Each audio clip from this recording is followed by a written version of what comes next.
coach and lichess international master William Paschall. Thanks everybody for tuning in for the simul last night. We had our usual weekend Sunday simul. 25 opponents. It's always a tough event for me to recover from. So we're going to be playing a little bit of relaxing blitz and rapid chess here. Casual challenges between 5-3 and 7-3. If someone would like to join in. While we wait for those wonderful chess players out there to gather around the chess fireplace here, we're going to find some victims to get warmed up with in the lobby area of lichess.org. Thank you guys for those of you who donated to support the stream. Devery, Richard, and Steve yesterday. Three of my opponents in the simul. Alright, where are we? Play. It's always deceptive. It's got to just be a lobby link. It should be a straight up lobby link. Okay, Gardes, 5+8. These games are a little bit long for my taste, with a long increment. 10 or just a long time, 10+5. Let's find something else. 3-0 is too quick. Goldilocks. This bed is too small. This one is too big. Let's find something in between. 5-0 game, 1498. A little bit on the low side with the rating there. 10+5 is too long. Who plays 10+5? It's good training time control, actually. And 1172. Guys, we're taking challenges from subscribers and anyone else who'd like to play. If you have 100 rated games or more here on lichess, I'll accept your challenge. It's going to be a 2-hour stream today. Usually I do 2.5 hours, but I have some important stuff going on, so we're going to keep it a little bit shorter. Chess 960, 8+3. Come on, guys, give me a challenge here that I can accept. Something I can accept between 5+3 or 5-0 and like 7+5, anything in that range. 30-minute game. I actually started out streaming 3 years ago playing 15-0, which I like, but it's pretty long. It's basically a rapid game, like a long rapid game. We couldn't play too many games in one stream. That was the downside of playing 15+0. I do like the time control, and I like rapid chess. Okay, we are having a slow start here. Can't find a game. Nobody's online for some reason. I guess everybody's back to work. It's like back to work post-Christmas. Everyone's back to school. 3+2. Bang. All right, we'll do the 3+2. It's the official FIDE Blitz time control. Sean Ferry, 3605. Welcome to the stream. So, I normally like this time control, but I don't like commentating because there's no extra time to really like talk about the position. So we're going to keep the comments kind of light here. I've played knight f6 before there? No, that's not right. That's not right. This is not right either. He's letting me have control of d4. White's still equal, but I think this is an inaccurate way to play such a position, to leave black with control of d4. It's also an inferior closed Sicilian in a way, because you put your knight on f3. If you're striving to play f4, you don't want your knight on f3 in a closed Sicilian type situation. Although, Richard, what's his name? Richard. We got too many Richards around here lately. Gotta weed them out a little bit. Actually, Lawrence Trent recommends playing a formation like this with the Grand Prix attack, the bishop on e7. That would be better, though. If your pawn was on f4, it would be... White's position would be a little more promising. I have seen this type of thing the guy's doing here before. It's not that bad. But, again, I just don't really think it's very promising. This is interesting, though. He's got knight a2, knight b4. Not great, but not that bad. Not great, though. And where's he going, realistically? Where are you going, man? You're going to play like Spassky now. You have to play f3, probably.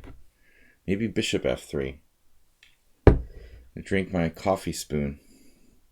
WJ Luke, good morning. Welcome. You stopped by yesterday, right? We saw you stopping by during the simul. Yeah, Spassky. He's 1672. Wow, that's solid for 1672. What do we do? Do we launch an all-out kingside pawn storm? This is okay. I'll take with a knight if he takes on that pawn. Take with a rook. The storm clouds are gathering around the white position. I could take as well. Don't really like it. This move was interesting. Just invading.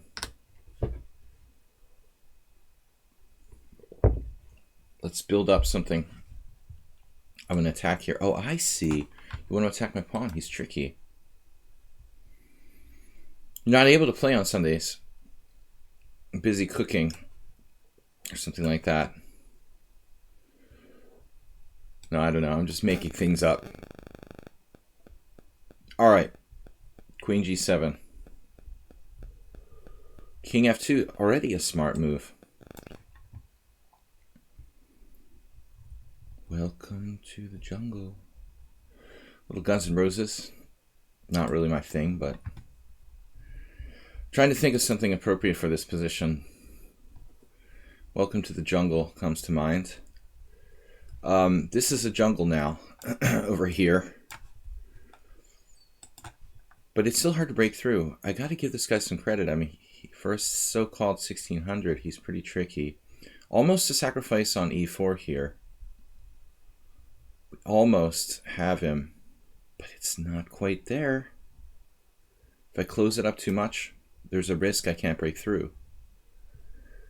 I mean, I know you mentioned cooking at some point, so it wasn't just like a total random comment. But I don't know what you're really doing on Sundays. All right, that king is like mated, and I didn't exploit it while I had the chance. I should have played Queen G5. He's got a place to hide. That's bad. He's a good defender. We can blast him open with d5 now. Not ultimately a safe position. Here's the only safe position on d1, but I think even that's not a safe position in the long run. White's made too many concessions spatially.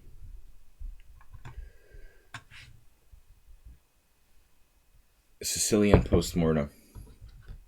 Sicilian pizza. All right. No, I had my breakfast already. I'm not hungry. We have no problems talking about food. It's all right. Gonna cut the stream half an hour short today. I've got a very big collision of things at around between 1 and 4 o'clock today. So it is 11:15 here, guys. Look at this brilliancy. Knight b4. An excellent move. That way. Oh, he's just not thinking. He's just not thinking. That can't be good. What do we do? Win an exchange, I guess. Oh. Totally missed this move. That's fine. That's fine. Our young opponent, two very, very common problem here. I mean, it's just so prevalent. Everybody is playing too fast. You know, you're just playing too fast. Why play an increment game if you love to play fast? I don't understand. Why would this player prefer... Why would a player who's playing super fast without thinking about their moves prefer increment? It doesn't make sense to me. If you're super fast and you don't want to think about your moves, you should probably not play with increment, you know? That's illogical. He's the one who challenged to 3+2.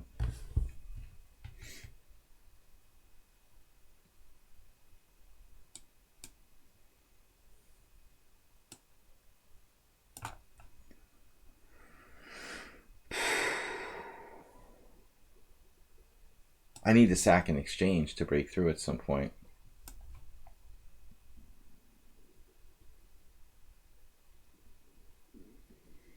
One color or the other color. I got to be able to get in on a color complex. He's got these two bishops that are guarding both color complexes. There's like no way to penetrate very easily. See, there we go. Now we try to get through on the dark squares. Still not so easy. Look at that move. Now, he found that move instantly, and he's 1600. I mean, that's pretty impressive. Seriously. Seeing this weakness and this weakness instantaneously with Queen C1.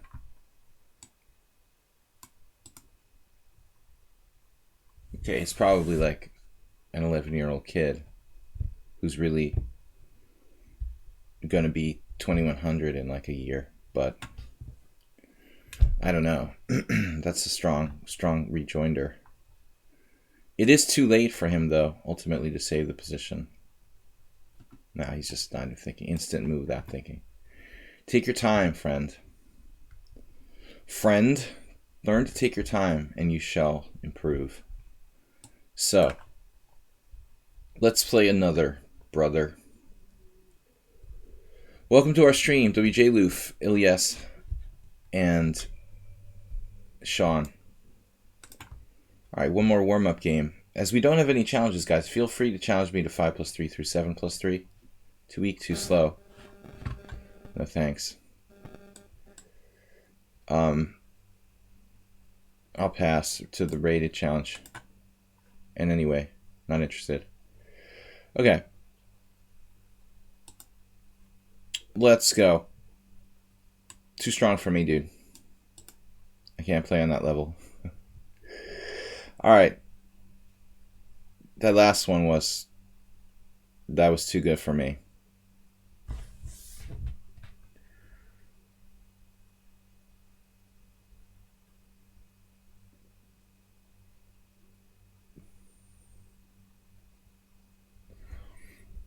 Alright. Got two challenges here. I will only play the same player as one game, just so you keep in mind. Don't re-challenge me if you've played me once already.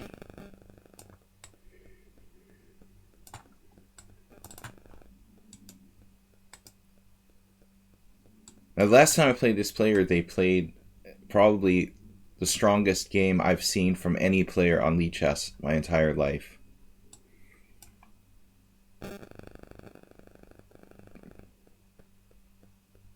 Maybe one of the most impressive games I've seen in 3 years of playing on lichess from this player. Grandmaster level. A3 is an interesting line.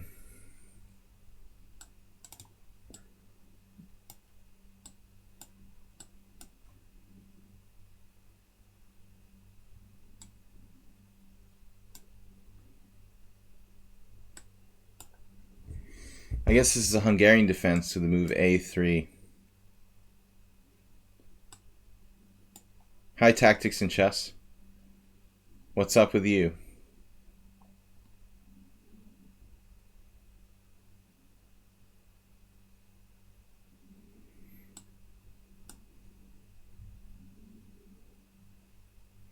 This is basically Philidor. Exchange Philidor with H3 and A3. Shouldn't be too bad for black, I would think. Yeah, I was thinking how quiet it is here on lichess. Because it's like post-holiday.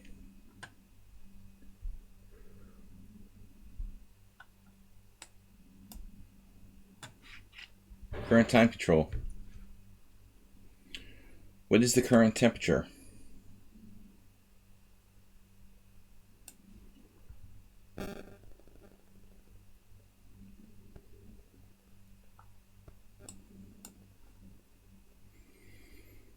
You would think this was a King's Indian if you saw this from this point forward.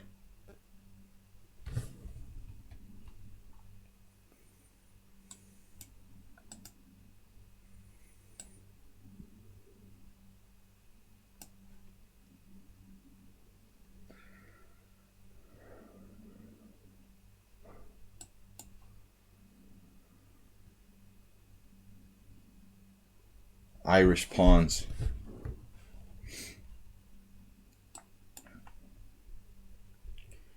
When Irish pawns are smiling.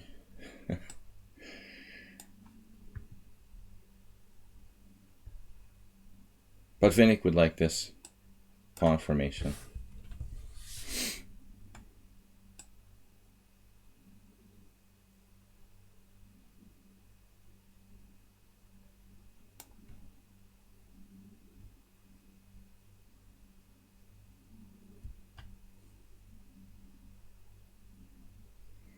Interesting opponent.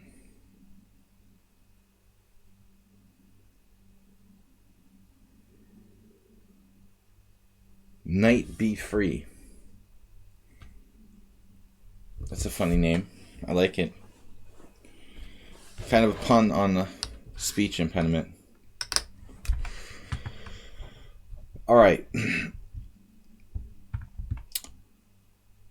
Yeah, I wanted to play Rook D6, but unfortunately, in that case, I mean, probably wasn't a big deal. Maybe Rook D6 is a good move. If Knight A4... If you give him enough time, I mean, he'll eventually have a threat. Like B3, blah, blah, blah.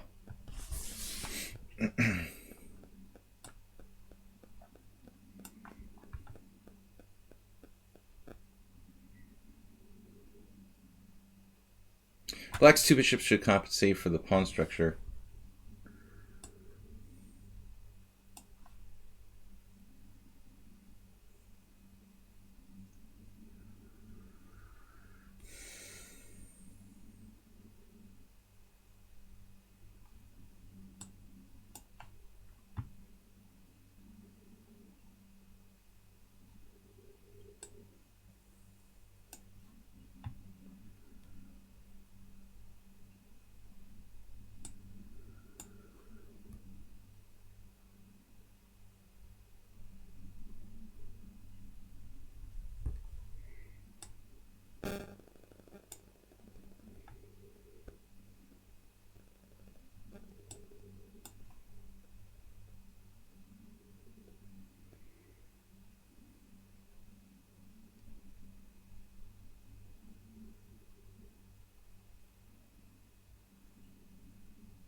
Then I'm outside the box, or what? King here.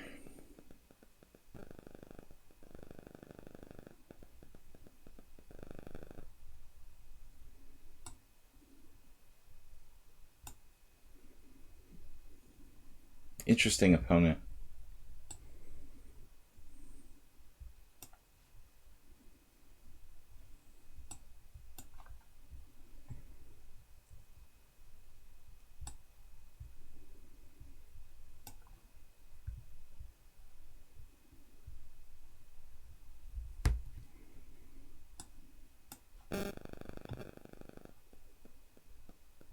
I think it's a GM.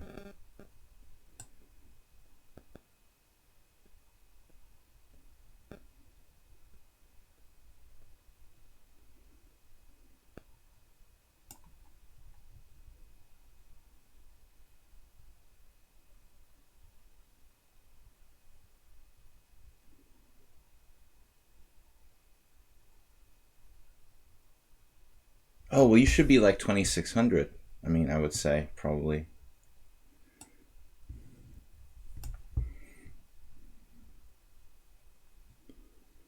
Am I running out of moves yet?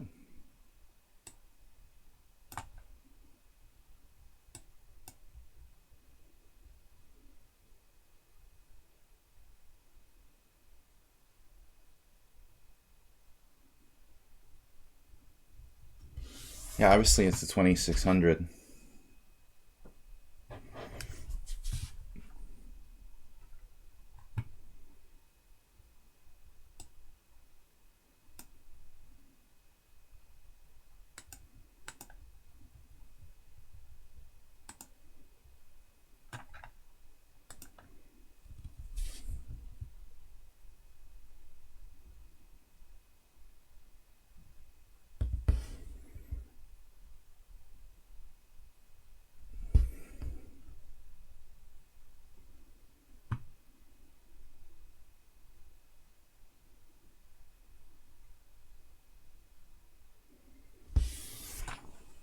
Yeah, that's interesting game. The second perfect game he's played against me was 0-0-0. I think that'll be the last time we play this opponent. I'm not interested in playing engines.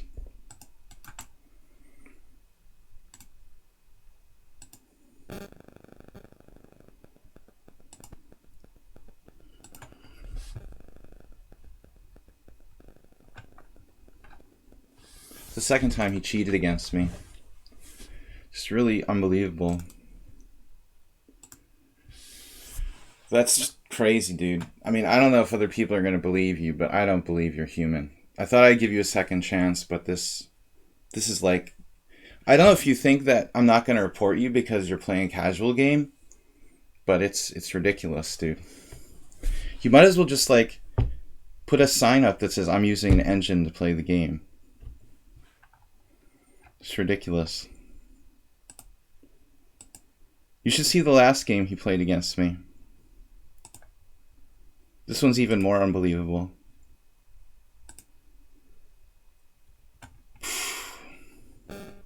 Check out the last game. If you want to see something interesting.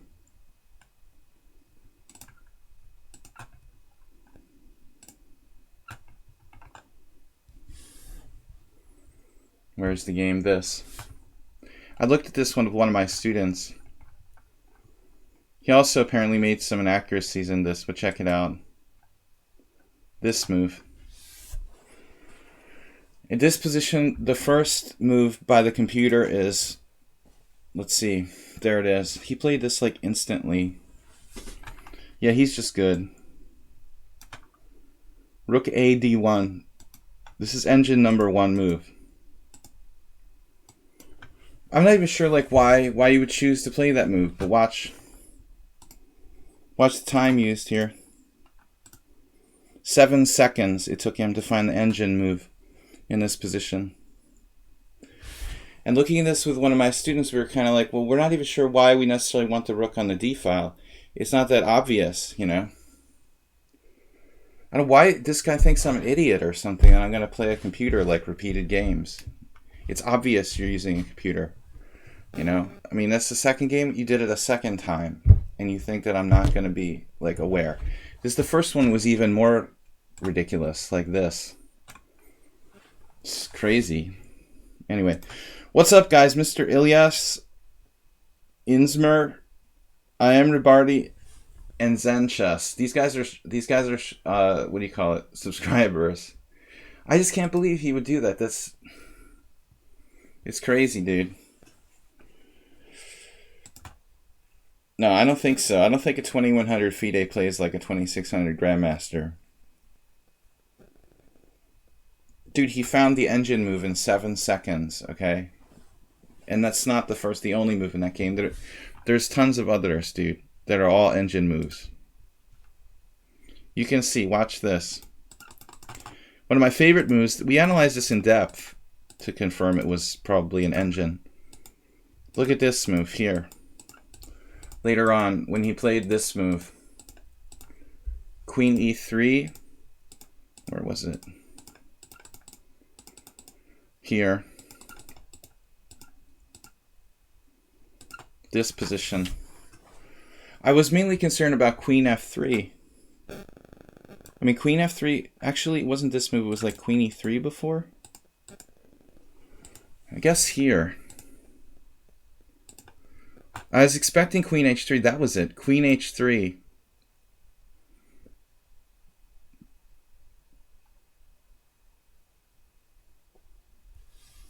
But you don't have to play every move using the computer, you know? I mean, anyone who's smart can try to avoid the algorithms by not playing every single move the computer's playing. He's not going to sit there and play every single move the computer's playing. Especially if it's a good player, he's going to be smart and sort of hand pick like which moves he's going to play. But I mean, this move like here, queen e3, this is also engine. I expected queen h3. How much time did he use to play this move? 1 second. Okay. He made the engine move. He's got a consideration here for a very strong, obvious move that weakens my king side. And he played this move. How can I explain a computer move, Ilyas? The engine calculates 20 moves deep. It's based almost purely on calculation. Rook d1 is based on the computer calculating 21 moves deep. I mean, this move here, check it out, dude. Based on 20 move calculation, my opponent here, who's supposed to be a 2100 player, played queen e3 in 1 second. But there was a whole series of moves like this. I mean, I wouldn't just like wildly accuse somebody of being a computer. But I mean, this game is just totally over the top, you know? And then I went into the second game almost not accepting his challenge. I mean, it's just ridiculous, dude. There's no way this wasn't an engine playing white here. But I was, you know, I thought I won't confirm it till I've seen a second game. That was suspicious. Anyway, I'm not going to take up the whole stream, but this game, this move, check it out. It's like, look at your screen, see the computer, bleep, it says queen e3, I'll play queen e3. He played it in 1 second, okay? He didn't even consider the obvious move, which attacks h7. Queen e3 is light years stronger than queen h3, but no human master, even a grandmaster, could find queen e3 in 1 second, okay? And be sure it's the best move. It's just blatant computer. Anyway, whatever. So, that's enough from this guy. Not going to play him anymore. We were certain this is an engine game with white. All right, Imre Bardi and Zen Chess, and I'm done talking about computers. What's up?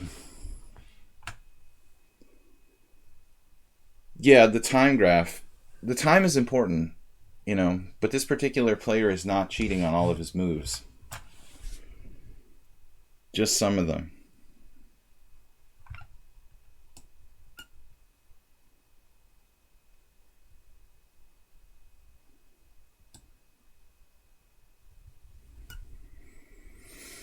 Whatever, dude. I just want to have a nice, relaxed day today.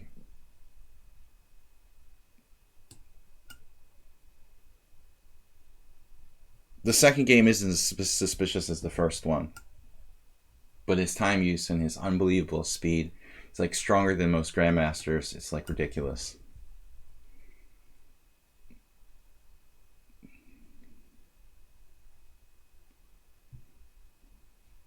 He's not fooling me. He may fool other people. Whatever. I'm not going to sit here and pretend I think he's human.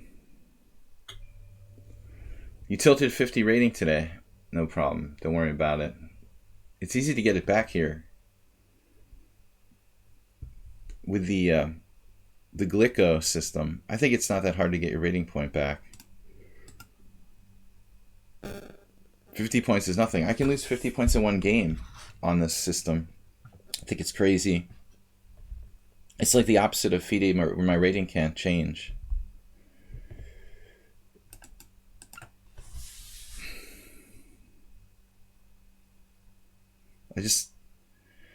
Moving on.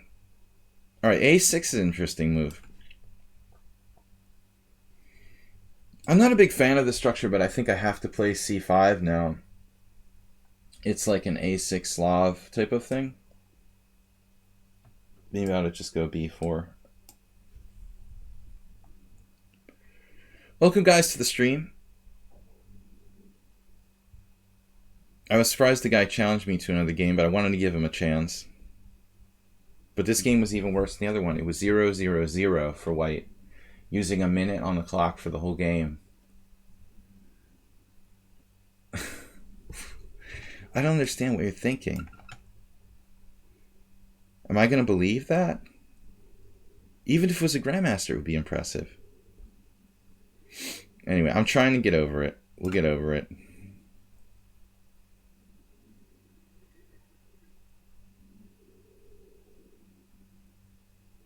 So what's up? I've got a short stream today, guys, only till 1 o'clock, because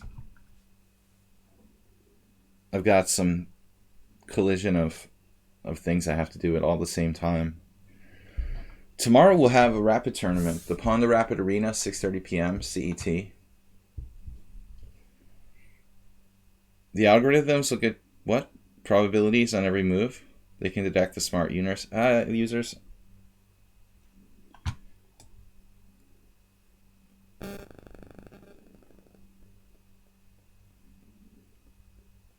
Man, all I know is that lichess is operating with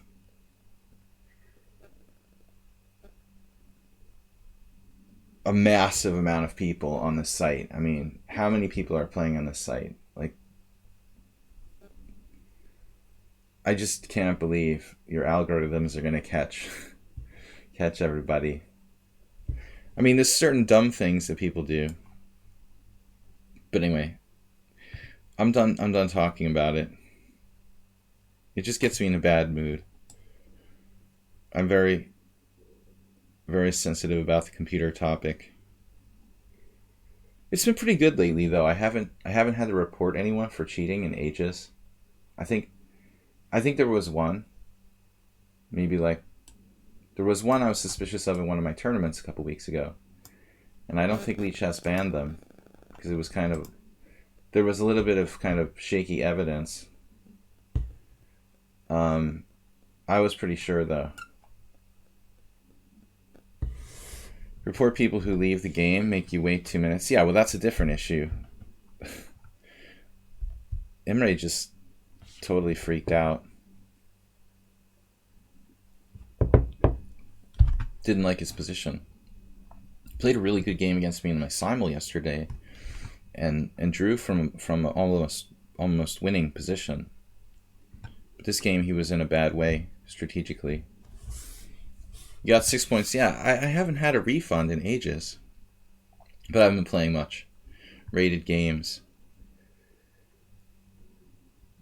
But I think that some people have this false idea that it's okay to cheat if it's an unrated game. Nowhere is that stated.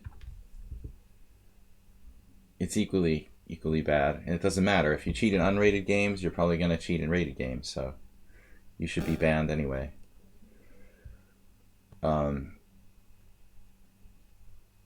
Anyways, it's good, though. It's a good sign that it doesn't happen very often. Though I don't play a lot off the stream rated games.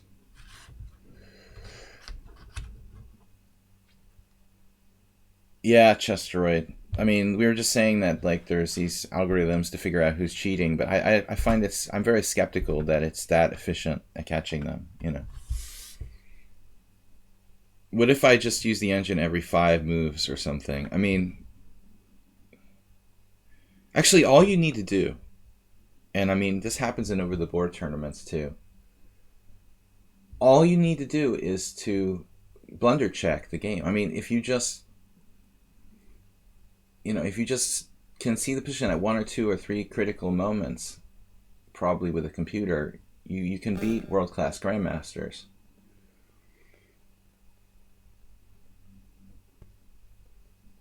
A few exceptional moves is all it takes, really. You're not going to have to, obviously you have to be a competent player to begin with. There was this incident, the first ever documented incident of computer cheating in tournaments that I was present for in the United States in the early 90s. And the cheater, the operator of the computer was not a competent player, and that created massive problems for them. Because when he started to misrelay the moves, he had no idea how to play on his own. And it was a disaster for the computer team. They had him entered in an open tournament, and there was a problem with move relay. And then when he had to play in his own, he had no chance. But if you take a 2100 player and just give them like occasionally like very, very strong moves, I mean, they're gonna play like a world-class grandmaster, even better.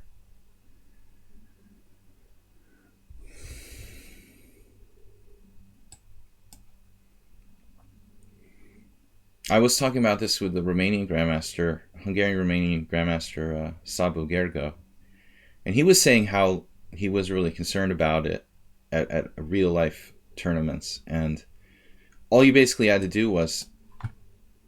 had to do was basically have like a computer in a hotel room and have an operator would come down maybe during the game at like 1 or 2 key points and just make a signal or something.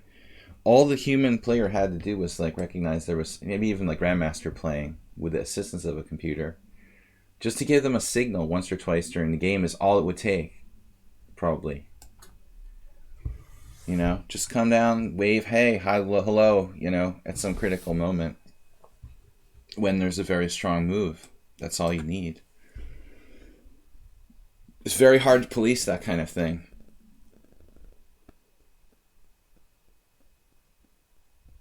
I mean, at some point it may be you can't even relay the games like without a delay or something. Tactics and chess, time to wake up. This was not as good as your game yesterday. You're uncomfortable in the opening. I think a6 is okay. Like you played this a6 in the opening, but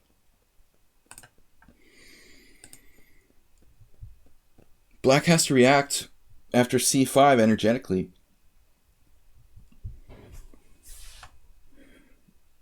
Not quite sure what's wrong here. Maybe it's better to play without c6 if you want to play a6. So you're playing a semi-slab move order though. Yeah, I mean a lot of players play the Queen's Gambit with a6, like d4, d5, bishop g5, castles, e3, a6. Or knight on bd7 followed by a6. You should probably play like, if you want to do this type of thing, you can do like, or let's say rook c1, a6 here. Like I know Berkesh Ferenc plays this, or used to play this. I mean, this is an old variation called the Carlsbad system. You should probably play a6, and if c5, then c6. And this is very similar to your position, in fact. I mean, actually looks like practically a transposition. What's the difference in our game and this position? My bishop's already on d3.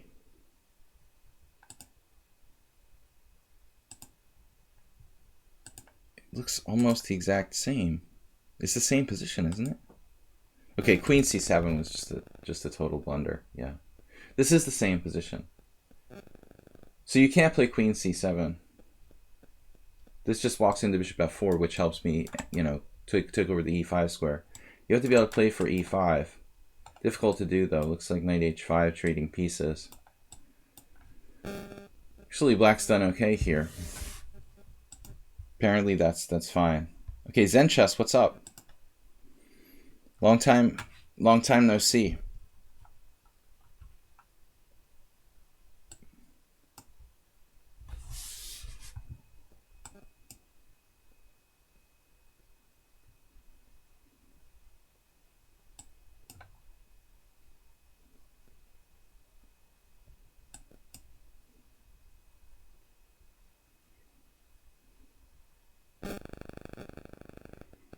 If knight b5, I don't normally play this move, but I guess it's not that bad. If knight b5, knight a6.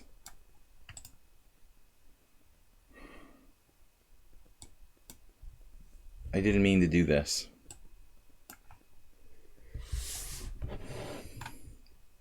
I actually played this system with colors reversed with an extra tempo. It makes a big difference.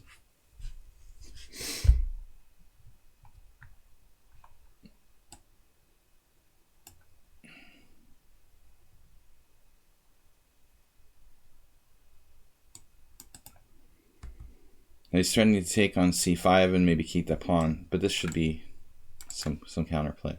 So I don't think he could just take this. Actually, c3 is a little bit passive. Probably a normal move. I hate playing with my knight on a6. General David K. I'll challenge you in your time, but I like to play fast. Well, I like to play fast too, but the point of my stream is to like teach people. And, you know, I don't believe in bullet chess. I'll play as fast as 3-0 for my own personal fun. But I don't see the benefit in faster than that. And I'm certainly not going to be able to teach anybody anything by playing, and I don't believe that anyone can teach anybody anything by playing like 1-0. It's just an adrenaline rush thing. You know, this is really just a waste of time. But as far as the stream goes, I prefer personally to play like 5-0, maybe even 3-0. But if I have the increment, it gives me time to be able to talk about the position and explain things. Otherwise, I wouldn't be able to do properly anyway. Okay, h4. a4 and h4. This is not my field of expertise. I never play this move order. Zen chess caught me off guard. I have played a6 and c6, probably. And maybe bishop g7. I mean, this is a particularly bad version of it. Like, if I play bishop g7, he could still play knight b5. And then knight a6, but I'm not committed to playing c5. I can still kick the knight out with c6. Like, Aronian has a game. I mean, I think Levin has played knight b5, you know, without the c-pawn having moved, for example. That's a kind of normal line. Maybe even knight b5, bishop g7, knight b5, knight a6, c4 is interesting. To get the c-pawn out, you know, like a Queen's Gambit style position. Coffee house, attacking plan here. But I don't know what to do. I mean, I really don't like the idea of playing h5. Though h5 weakens my position. Bishop e2. The Barry attack. It's kind of like a Barry attack, but not exactly. Isn't the proper Barry attack? The proper Barry attack would be knight f3, bishop g7, e3, with the knight on f3. This is like improved, because his knight has more flexibility. Thanks for the game tactics in chess. Guys, short stream today, only till 1 o'clock. I've got to go. I usually stream till 1:30, 2.5 hour streams. Too much to do today. I think it's going to be kind of a quiet stream because everyone's like back to work, back to school. Monday. But I like to keep a regular streaming schedule so you guys know when I'm here. We had a good simul yesterday. I want to thank everybody for supporting the stream. Alright, so basically I'm stuck here forever on the queen side. Very hard to get myself out of this awkwardness.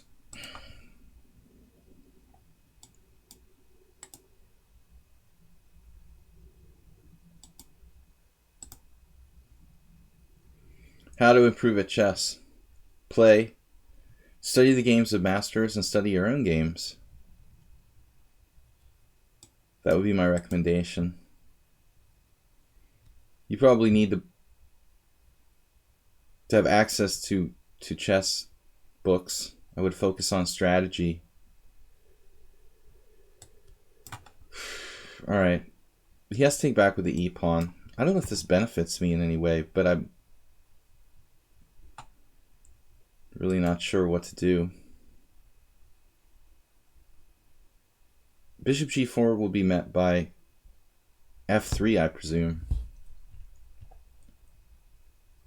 Maybe it's not so bad, though. So bishop g4, f3, bishop d7, g4. Maybe that's not so bad.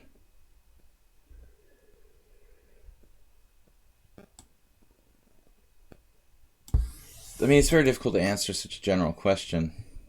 Zen chess just playing very sensibly here. What shall we do? He's going to play knight e5.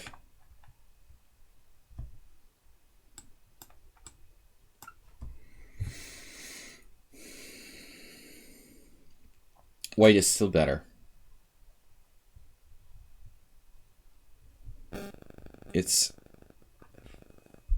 is the chess. It's like he's playing the chess variation of sumo wrestling. There's not a lot of dynamics here for me. The one thing that's suspicious is, of course, the fact that he's castled kingside with this h-pawn pushed up to h4. My queenside is utterly frozen. I can't move my rook, as you can see. Knight b8, the only way to free myself is met by knight c7 winning the exchange, so I'm paralyzed for a considerable time here. I guess we could meet it with this. It's like the most artificial defense in the history of chess. Rook fc8 with the idea of knight b8, knight c6, just to get myself out of this nightmare. And I'm still going to be... Actually, knight b8 followed by a6 is probably more urgent than playing anything else at this point.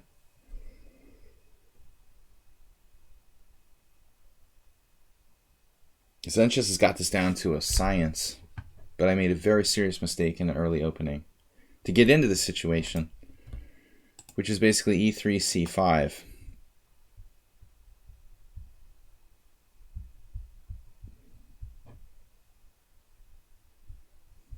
H-pawn is supercomputer suggested for fianchettoed bishop. I mean, it's just a standard idea. Caveman like humans as well as supercomputers like that move. And why? Why did I want to play a6? Yeah, why did I want to play a6 instead of... There was something. Oh, if I move my rook again, okay.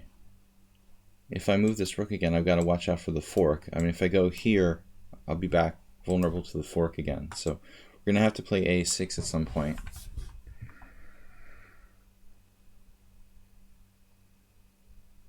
We managed to correct our bad knight.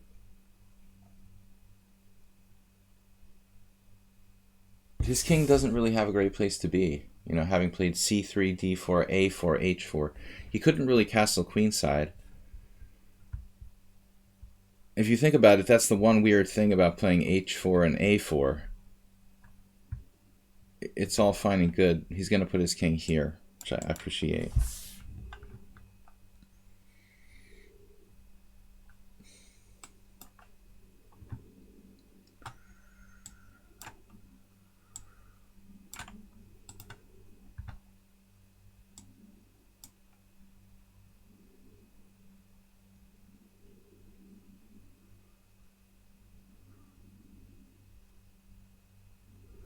We need some sort of counterplay. It's a little bit in short supply here. I was thinking rook e8. Now that we got him off of that b5 square, for the first time I'm not getting forked on c7. Yeah, e6, but e6, I would normally play e6. But you see there's some possibility of g4, some brutal thing. And there's a chance I might have e5 in one go.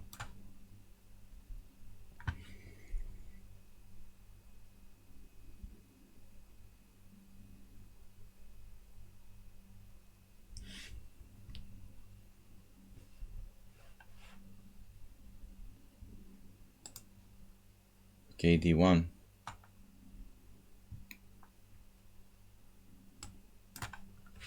What is this, rook d3? Oh, his a-pawn looks lonely. Feeling lonely? The a-pawn looks suspicious after rook d1. I could have played knight a5 last move. Yeah, this is getting a little bit creepy for white. What's going on around here? Okay, knight a5. Now I'm looking at knight e4.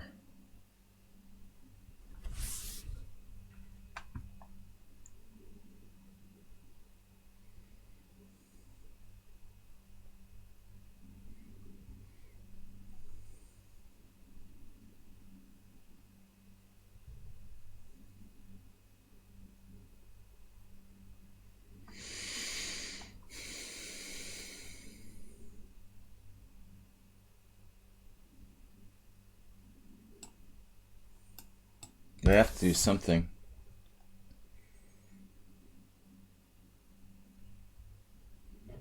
Yeah, b5 is a totally normal move. I mean, I would consider that one of the candidate moves. Candidate moves.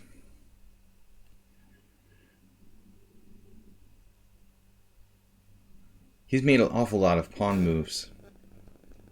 Oh, this is a trick.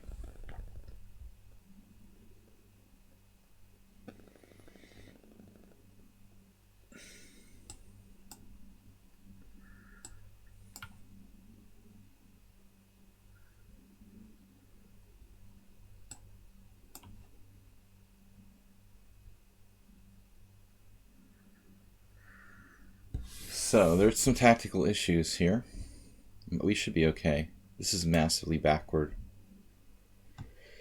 Massively multiplayer.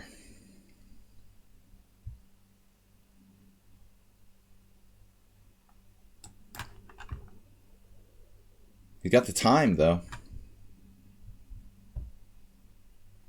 We have the time, we have the beer.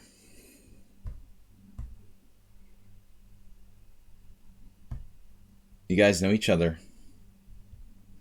This is a place where old friends meet, apparently. You guys can also join my Discord channel. Actually, where is Asterbait today? That's weird. He's usually here.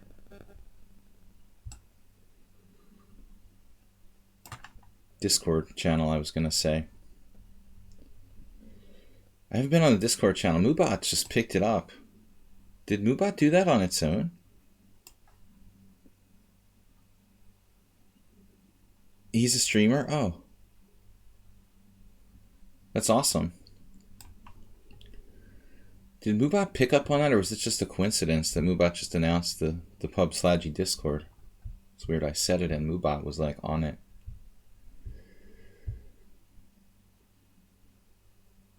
Man, we survived this disastrous opening against Enchas. I wasn't paying attention. I normally play c6 instead of c5. This isn't great. Oh, you typed Discord. Thank you. Yeah, Ilyas. I like to play like games and stuff. I haven't had a lot of time for video games. Once in a while, you might see me playing a video game on the Discord. But I don't really stream video games or anything. Here's a trap. Rook takes d4, c4. That's a messed up variation. Can I do this?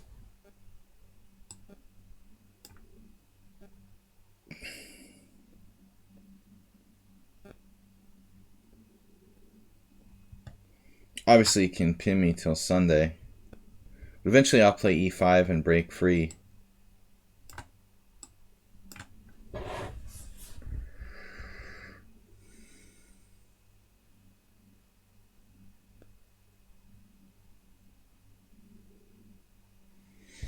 Baron said, no, I wish there was another simul. Yesterday was a simul. We do simuls on Sundays, very rarely on other days. Today's a short stream, 1 more hour. Just a 2-hour stream today. Sanchez lost his mind. He will pay.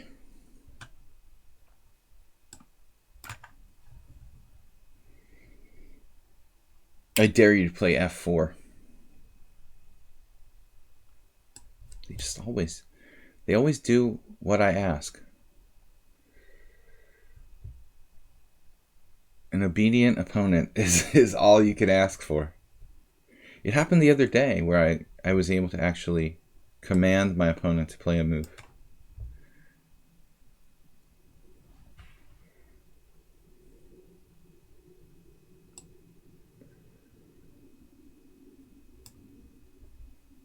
Yeah, that's what we're doing.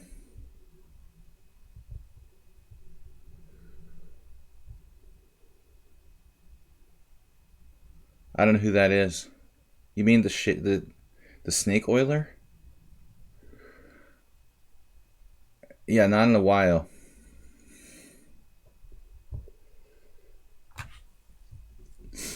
But he's never beaten me and never will.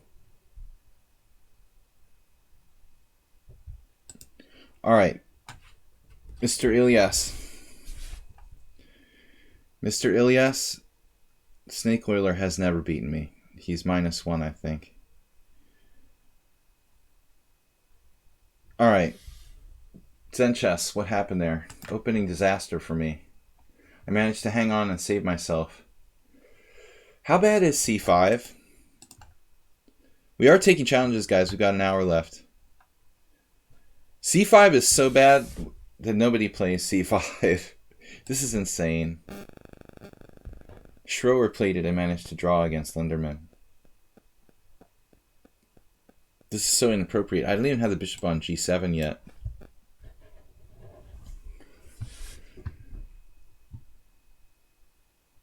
Knight B5, Knight A6.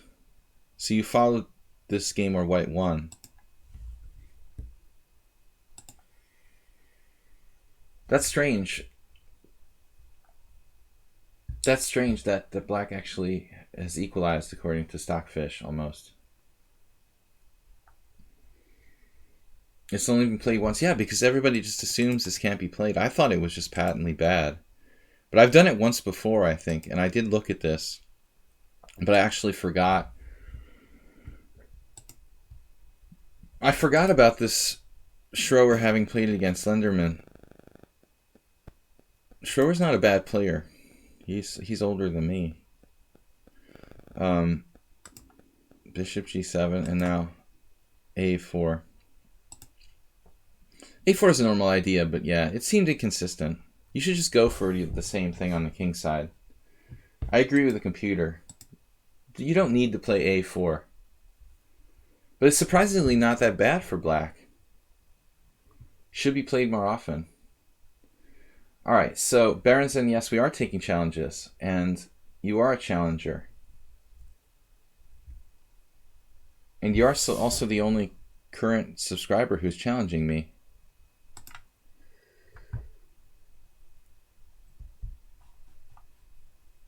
So tomorrow, guys, anyone who enjoyed the stream can join our rapid tournament at 6:30 p.m. CET. If you have like 15 rapid games or more, you can play. Tomorrow night at 6:30, 7+3 casual rapid tournament here on lichess and Twitch. All right, let's play some E4.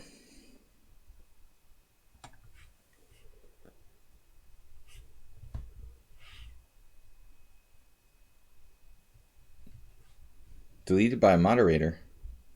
That must have been Mubot. Mubot's pretty aggressive about the shouting. Yeah, everyone just assumed that the C5 is blatantly bad. I guess it's oddly not that bad. I didn't like my position at all, and Zen Chess played the slow move. Even after Zen Chess played the slow move A4. It's not that easy to even find moves for black. I had to jump through hoops to get my knight off of A6. We've talked about that before. It's a common C3 Sicilian theme. It gets stuck out there, and there's no way to deal with it. So this variation, there was a funny game where Acerbate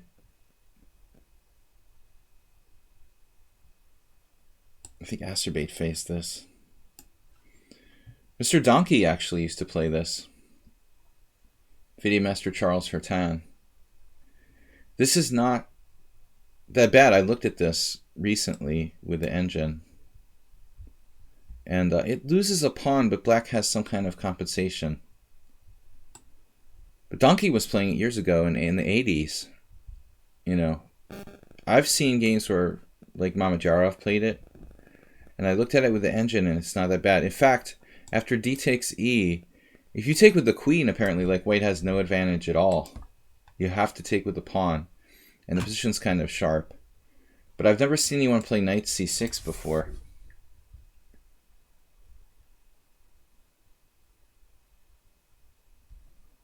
I don't believe I've seen knight to c6 before.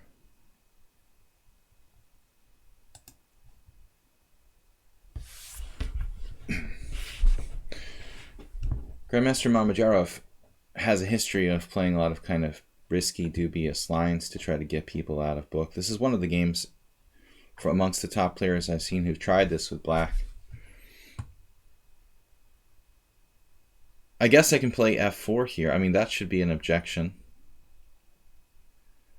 Objection overruled. f4, f6. He's going to have to play f4, f6. Well, actually, he can, he can take and play f6. I'm thinking this is probably a mistake. I couldn't resist. I have no idea what I should play. I mean, either bishop b5 or f4. Now, the computer will probably say, like, bishop f4. But you've got to watch for, like, takes and queen b4 check and takes on b2. That's another issue with the queen on e7. We don't want his queen coming down to b4 when he can grab the pawn on b2. Yeah, I think that bishop b5 was probably the right move for me. But he plays bishop d7. I mean, it doesn't really change anything. I guess I should have played bishop b5, bishop d7. I could even play d5 there. I'm up a piece. Yeah, but he'll just win the... d5 just wins the piece back. Interesting question. No, I've never seen knight c6 before. I mean, nobody plays this. Practically nobody. What's it called? The, oh, what's that called?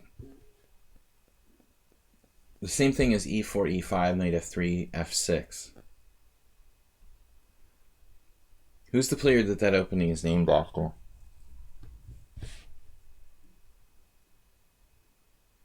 Not the Petrov. No, f6. No, e4, e5, knight f3, f6. What is that called? If you remember the name of that, then you know the name of this. The Damiano. Yeah, this is like the Damiano variation.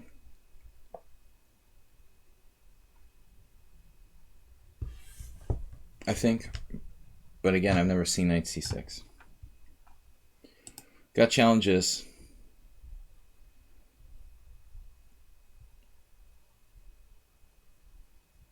Mo, Larry, and Curly I've faced before.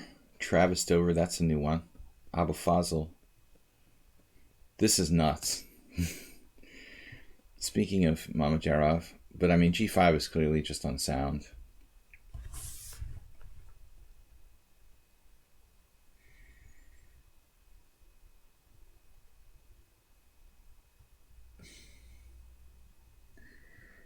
It is unsound.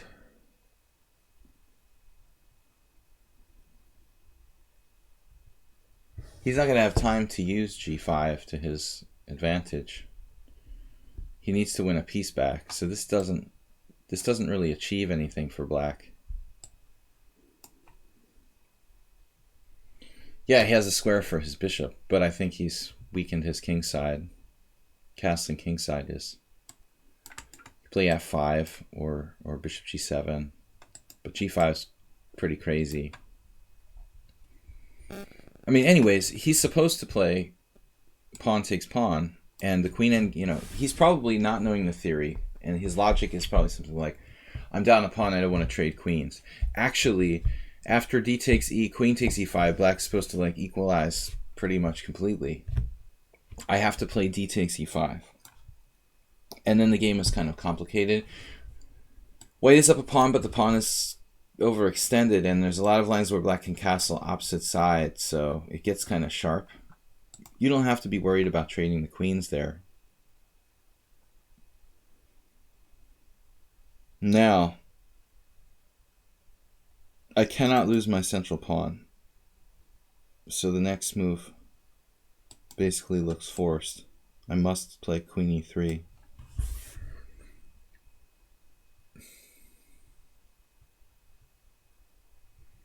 But these are pawns that are worth fighting for.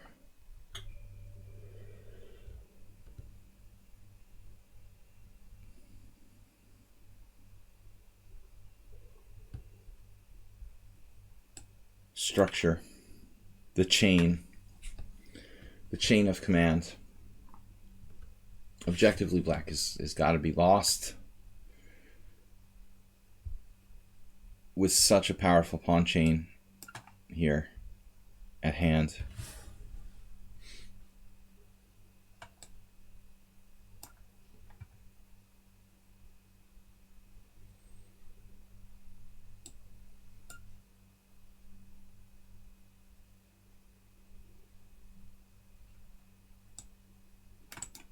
You gotta watch the square.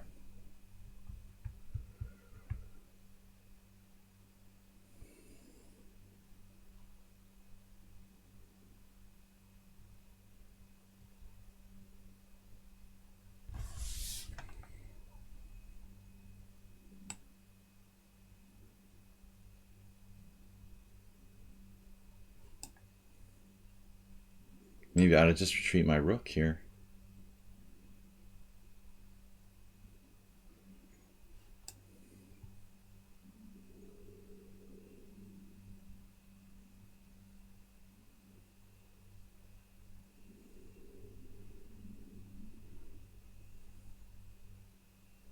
I mean, if I play something like queen e4, bishop moves, knight d2, he's going to challenge the f-file anyway. Yeah, I actually started to think about this because I'm glad he went bishop g7. The only thing that was deterring me was actually bishop takes a3. Exactly. I mean, in this way I can actually develop and connect my rooks. I was reluctant to put my knight on a3 because of bishop takes a3. Probably I would have done it anyway, allowing him to take. But as you can see, in this sort of situation, if I end up where he's got a knight and I have a bishop and all these pawns are on the wrong color and he has control of the white squares, now we have a problem with our a2 pawn.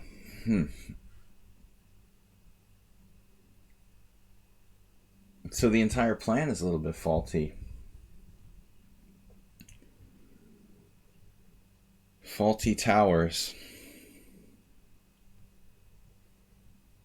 That's sort of annoying. I mean, still objectively we should be winning, but I'm going to lose my a2 pawn.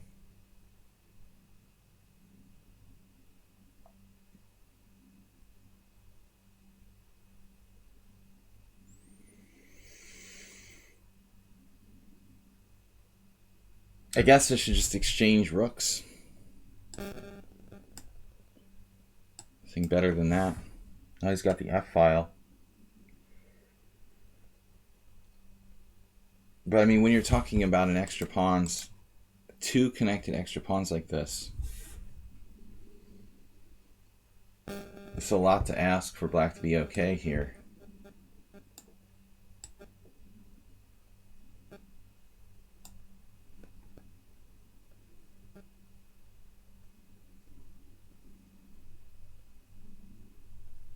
I should just play b3, probably. The pieces are so lame. I just have this extra pawns.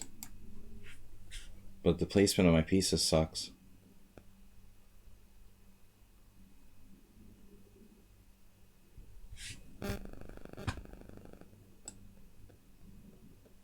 Gotta watch for tactics. Plausible and possible tactics here.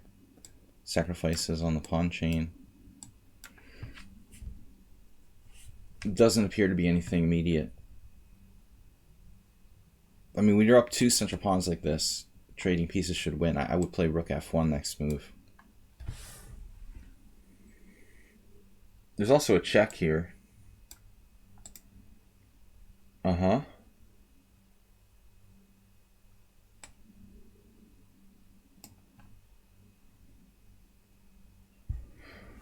Now he actually has tactics. He should have played, I thought, rook e4, which would have actually set him up for some tactics.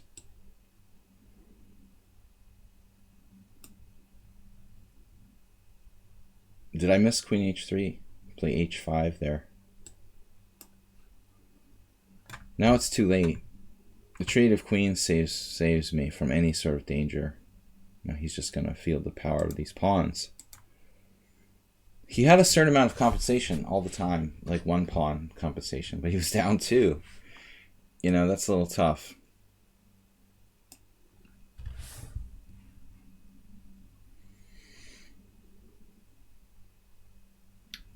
We've got 45 minutes left, so I have time for some more games. I'm going to be quitting a little early today, as I said. But his knight, his rook, his whatever it is trapped. Let me show you the opening theory here, which I know only to a limited degree. So this is interesting. I've never seen anyone play knight to c6 before.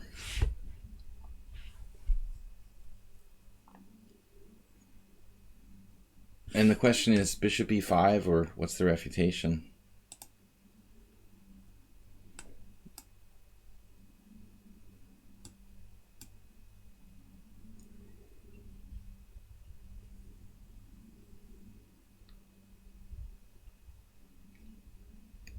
That's weird.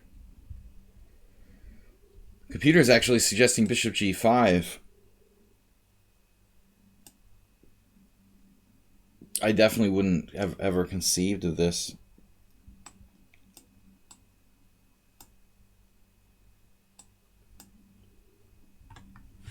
You know, I would just assume this was unclear.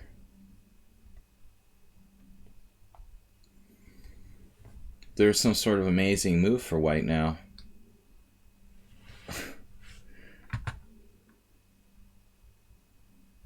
Like, nobody's going to find this over the board.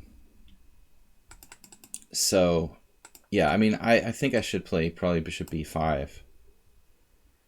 But the question is, what do you do after this? It's almost like if you don't know this computer-like move, you can't really refute this line. Queen g5, knight c6 check. This is different now because there's no king d7, so he has to play like bishop e7. Now you could just simply take. You're just up a piece for nothing. So that's a pretty strong answer. He has to play f6. And now apparently only move is this. Defending the bishop on b5. This is crazy. Apparently all forced moves to this point. Again, a forced move. And white is winning according to the engine. But it's very difficult to find that window of moves. You know, immediately I played f4, which might just be a mistake. I never would have thought the engine wants to play f5 here. Never would have thought of that move. I was actually looking at f6. I assumed he was going to play f6. Huh. Anyways, all right. So, I'm going to try to play as many of these games as I can. Don't anybody else challenge me. I don't think we'll have time for more than 4 more games. I'm playing till the end of the hour, so 1 o'clock. 5 plus 3 casual, 5 plus 5. 4 games. Guys, welcome to my stream. Thank you for joining me. International Master William Paschall. We are taking 5 plus 3 through 7 plus 3 challenges. That's it for today, though, unless anyone drops out. If we lose a challenger, I'll take another one. 4 challengers remaining for the day. We'll be back tomorrow. I live in Budapest, Hungary. I used to also have an abode in the United States, but I'm selling that, so I'm sold up and moved out. Yeah, I used to live in the New England area. Actually, my house is selling this week. Abu is not here after all that, and we lost another challenger in the process. Dude, where are you? I'm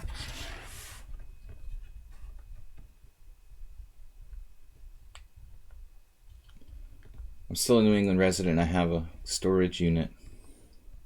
I rent a storage unit in the state of Massachusetts. Maybe I'll live in there if I have no other choice. We had a challenger, but he disappeared. Somebody has some internet problems, I think. All right, Abu we lost. Goodbye. Nice knowing you. We got XL Poker, but he challenged me to rated. I'm only doing casual on the stream. If you see me off stream, you want to play, feel free to send me a challenge anytime. I mean, I accept random challenges from people if I have time. Yeah, of course I vote in the United States. You can even vote over here. I mean, at the U.S. Embassy. Send in like a... I'm a U.S. citizen. I mean, I just prefer to live here. My family is... I have a family of Hungarians.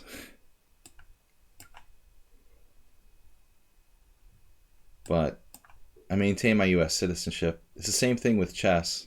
I'm registered under FIDE as a U.S. player. But I've been living here in Budapest since 2004, off and on, for the most part. I don't want to give up my U.S.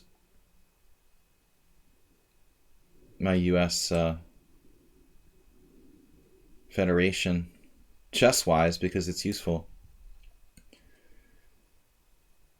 It's very helpful to chess organizers who want to organize an international tournament and need a foreign player. However, the downside is that like probably the best tournament in Europe is the European Championship, and I can't play because I'm not registered as a Hungarian player. So I've been thinking about it over the years, you know, converting from US to Hungary Federation, but it's a trade-off if I do that. I think I have to pay like a hefty fee too, to change federations if I want to. But if I want to play in the European Championship bad enough, I would have to switch. This is a line that I've played with white as well. In fact, this is me versus Alexander Ivanov in a tournament in Watertown, Massachusetts, around 1999, I think. I actually had the same position with white against Alex. I'm not sure if I played f5 directly, but probably did. I've had very similar blitz games against other players too, Larry Christensen. The queen c7 move is a bit slow for black and gives white some kind of scary attacking chances. At some point Alex played b5.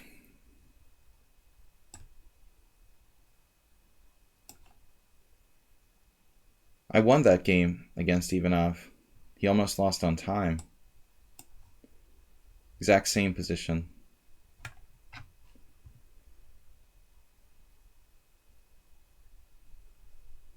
I remember what I played. There's actually a couple moves here for white that are interesting.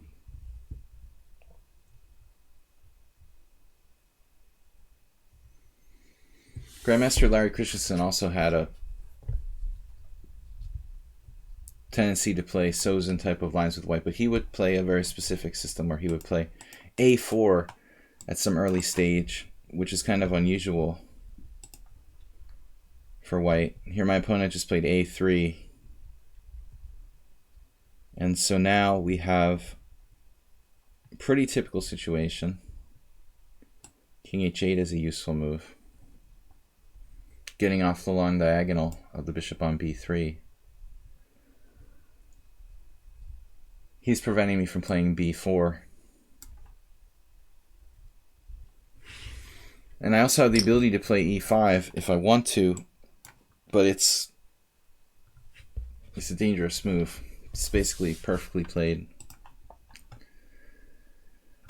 So the question is the queen placement here, here, here. If I was white, I might have played queen f3, queen h3, or queen d3. But frankly, queen e2 looks okay as well. But let's say I play e5. White plays bishop e3. And I play bishop e7.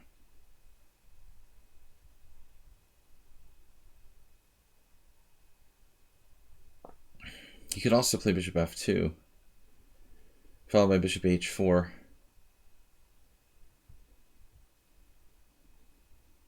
I usually try not to do that. This is what Ivanov did against me too. He just played like bishop d7. Rather than pushing e5, I'll accept like a slight weakness on e6. I don't know who this player is, Mo Larry Curly. But a 2150 rating is decent. He's also got another draw against me. Clearly not a bad player. But not here very frequently and not a lot of games. I mean, he couldn't play this any better. I would have played pretty much the same moves if I was him. But with a name like that, you just assume it's like a Smurf account or something. He's only got a handful of games. Most people have like thousands and thousands of games, and this account has played me over a period of time, so somebody's Smurf account. Queen b6 check. It's also possible to put the queen on b7, I don't know. I could also play bishop d6. Black is kind of fighting for a draw here.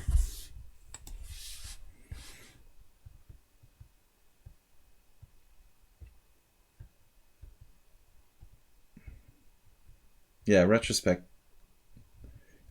maybe I prefer queen b7 to queen b6. Because that would give him a free tempo to do something. Queen c5 is not a great square, really. Although it would possibly enable me to play... generally you don't want the queen up close. It could get hit by knight e4, some sort of bishop move in some positions. White's slightly better here. If you want to understand why white is slightly better, you have to go back to my 8th move and understand this move is something of a concession. It's a move order concession that I'm willing to make to avoid playing the scariest lines of the Velimirovich attack, where you play, the knight, or normally black plays bishop e7 right away, but there's some very scary lines with queen e2. So here I thought, I guess I could have played queen b7 now instead of this.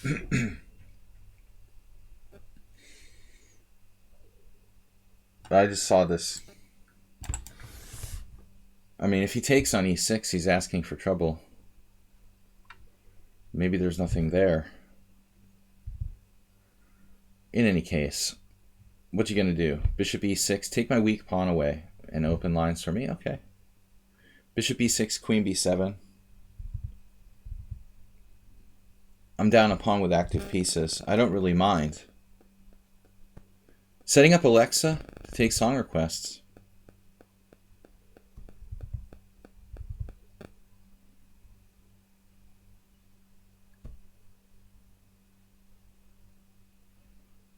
He has like Alexa on the computer, or you're talking about like a standalone like Amazon Echo kind of thing.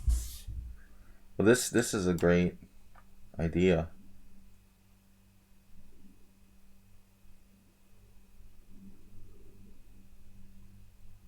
That's really annoying though. What if knight e4? Man, rook d3 is some sort of brilliancy. That's a brilliant move. Is rook h3 a problem? Rook g3? Rook g3? If knight e4?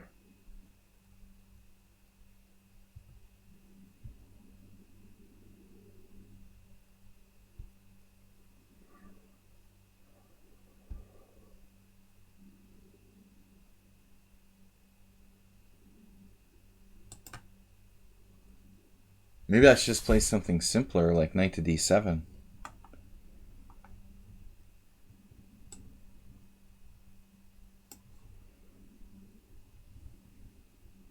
Man, that looks scary. I wanted to play knight g4, but he has bishop g7, king g7, queen g4 check. Even that might not be that bad for me, actually. He's got a huge back rank weakness. Maybe I should have played it. Although on knight g4, yeah, knight g4, bishop g7, king g7. Damn, that might have been strong. Knight g4. He could also do an in-between move like bishop d4. Knight g4, bishop g7, king g7, queen g4 check, king h8. It doesn't matter that I lost a pawn. I mean, I'm all over him. I'm threatening rook f1 check. Whew. Yeah, that was a strong move. Wow. I could have played it. Yeah, I think that would have been brutal. But he's probably lost here anyway. He had a good position, but underestimated my threats.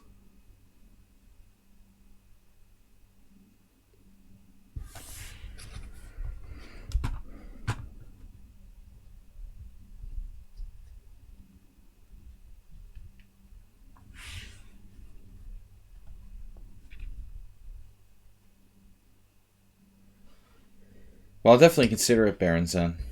The problem is, okay. You have to kind of think about it. I'll check it out. I've never done music on the stream. Music is... it's controversial. You can't make all the people happy all the time when it comes to music.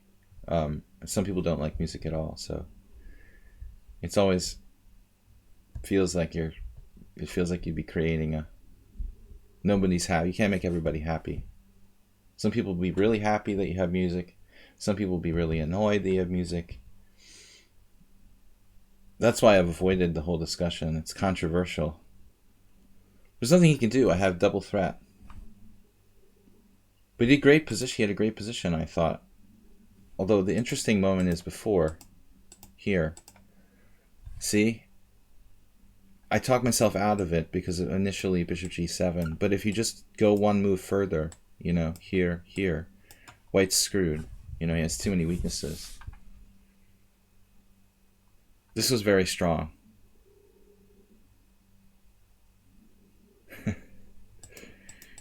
That's funny.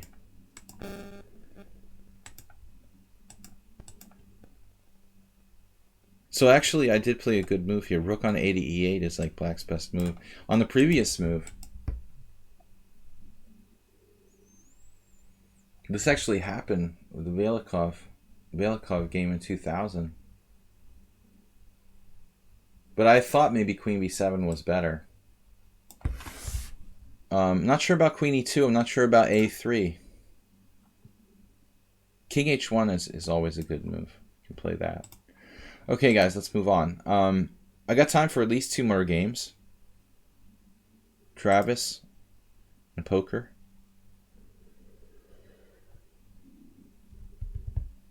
White can't take the knight on g4. He's getting mated on the back rank. The queen is protecting the back rank, the f1 square. That's why it has to be bishop takes g7 with check.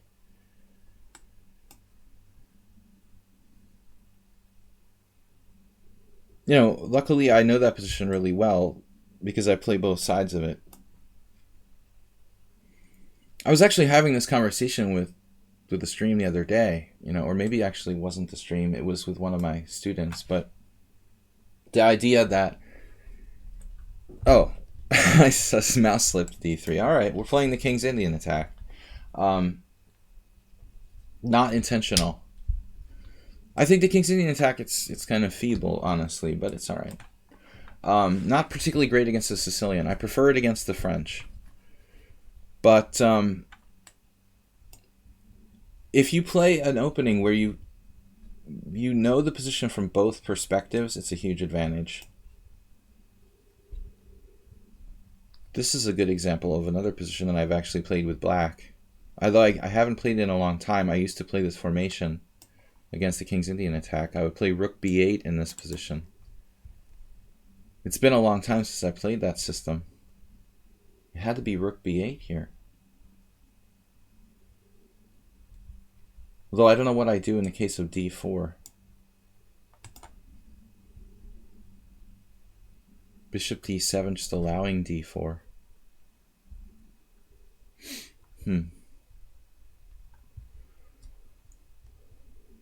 May not be that bad for black. If I play d4, he usually gets some sort of counterplay along the c file. Let's say we try it. I guess he has queen b6. I mean, there's all kinds of things happening, though. I mean, I might have e5. Right, and now a3, because I don't want to allow this. I mean, again, I don't know what would happen if I played something like e5. Most people playing black don't feel comfortable when white gets this so-called ideal pawn center. I don't really feel comfortable. I know that there are positions where this is totally okay for black, but never been my preference to allow white to play and establish the center. Obviously, my knight on d2 is bad. Berenson just gifted a tier 1 sub to knight be free. Thank you, man. Queen a5, interesting.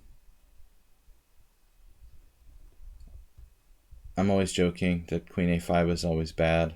Obviously, my knight on c3, and he's got, I think, a really sketchy position. But his position is justified to some degree. I suppose it's justified to some degree by the knight on d2. That's the point. I'm not a rich man. Very few people here are. We'd be out making money right now if we were rich. We'd be out getting more of it. Knight be free, 500. I'm paying it forward. Wow. Knight be free just donated 500. Paying it forward. You know, we don't say that in the United States, really. Is that a British thing? I saw that somewhere recently. It's an expression that I never really paid attention to or used in my life, but recently I saw it. Particularly the definition of that or the usage of it, you know.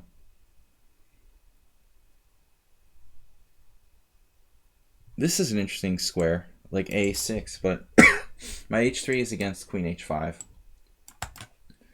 There's also rook e1. Okay, listen. The main idea, right, when pieces come outside the pawn chain, like queen on a5, is that general strategy says that your pieces should be behind the pawn chain, so they're sheltered. The pawns are like a skeleton, like an exoskeleton. So it's paying up front, no, you're like, it's kind of like passing it on, I guess, would be the... Passing it on would kind of be the best translation I could come up with. You found out about it in the McDonald's drive-thru? I don't remember where I saw it, but it was really recently. So this is an attempt. All right, are you going to sacrifice a piece here? G4? Stupid question. Is that sound? Perhaps. Like G4, HG4, Knight G4, HG4, Bishop G4 with a raging pin against my F3. But still.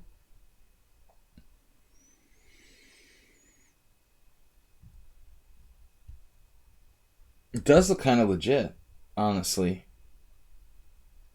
Man, my D4 pawn is a problem. Maybe I don't have time for that. I don't have time for that nonsense. If d5, where does he go? Does it matter? Where am I going to go? If I play d5 and he plays knight b8, okay, let's say for argument's sake, what's my next move? He's threatening h3. I feel overextended. My d2 knight doesn't have a good square. My only defense here is that I don't play the King's Indian attack against the Sicilian. But I should know what I'm doing to some extent, since I play against it. And I play King's Indian attack formations in different positions. I've never liked it against the Sicilian, though. g4 looks like a really legitimate piece sacrifice for black.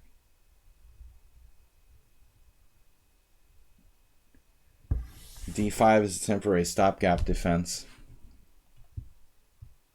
We can probably find something to stay in the game here. I was thinking about knight d4. The problem with knight d4 was queen takes d1, rook takes d1, knight takes d5, leaving my d4 knight hanging for nothing. So, we'll see what he does. I hope he's not listening to the stream.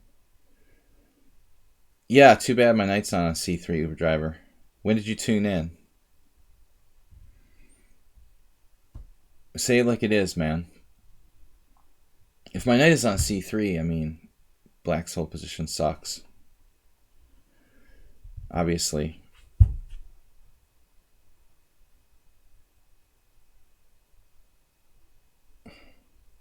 Where's my solution here? I only see one move that didn't lose by force after knight b8, like knight h4. Something like knight h4, knight h2. But then he just owns the c file. Knight e5 is a mistake. Black may well be better here. I may be overextended, but he's going to have some concessions.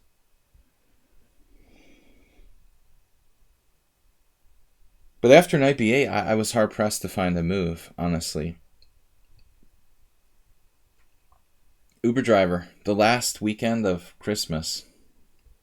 It's a good time for Uber drivers. Obviously. Uber drivers in the house.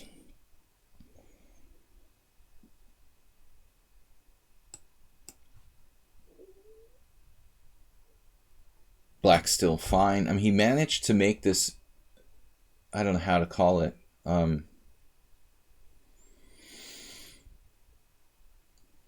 frontally developed queen. I mean, what do you call that? Overextended queen? Kind of need a term. Now he got his own queen trapped? Not quite. He got something trapped? Not quite. He got nothing trapped. Yeah, that's more like it. That's what happened.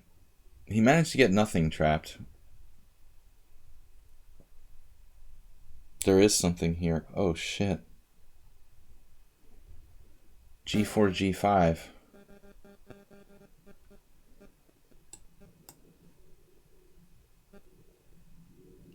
Yeah, this is sort of sad.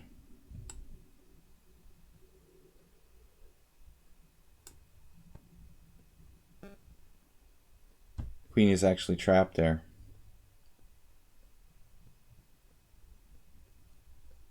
But I'm not a game to be proud of for me. He's like clearly better if he just plays knight b8.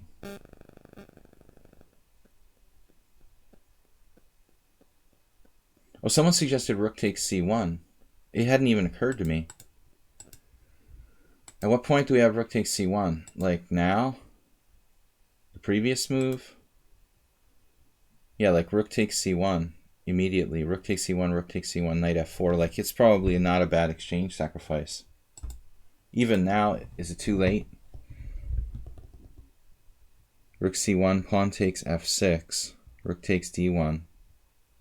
Yeah, it's still a reasonable exchange sacrifice. He heard your call. Well, only move at that point. Although I have queen takes c1. Yeah, it's too late. No, queen takes c1, knight h3 check. Queen takes c1, knight h3 check, king h2, queen f4 check. It's annoying. Though getting the queens off the board. Let's see, pawn f6, rook d1, bishop f6. I'm up the exchange, but he has really good bishops there. What's the best way to do this? Wait a second. Queen c1, knight h3 check, bishop h3. Does that just win a piece for me? I'm up a rook. Queen c1, knight h3 check, bishop h3. Queen f3, bishop d7.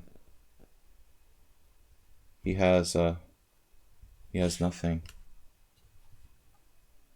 Yeah. What am I talking about? Right, that's the point. I've got queen f4. Okay. I saw that before, so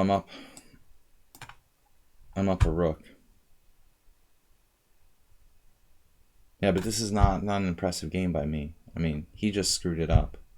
He actually had a really good position.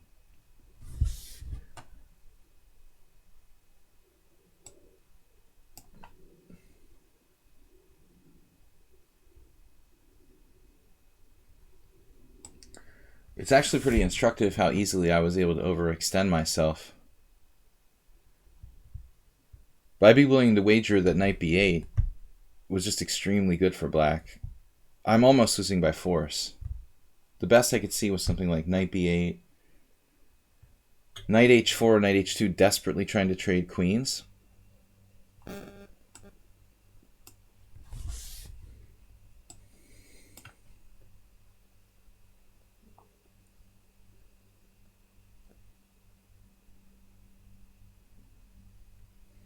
Because I have time for one last game, then I've got to go. So Excel Poker.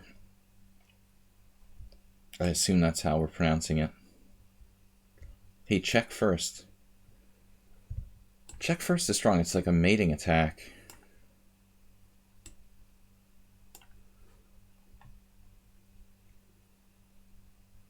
It's an almost mating attack. We traded queens. I didn't think you would do that. I thought you'd try your last check. And then f6 and pray there's no mate. But look at this.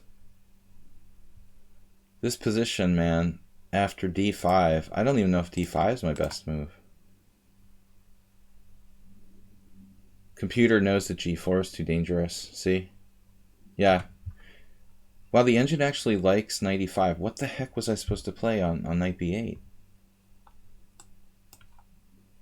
Why is knight b8 not good? It thinks, oh, come on. It just hasn't seen it with Horizon. This is seriously... Alright, it's true. This isn't as strong as the other version. Yeah, if he sacrifices this way now... I was a little concerned about f5, honestly.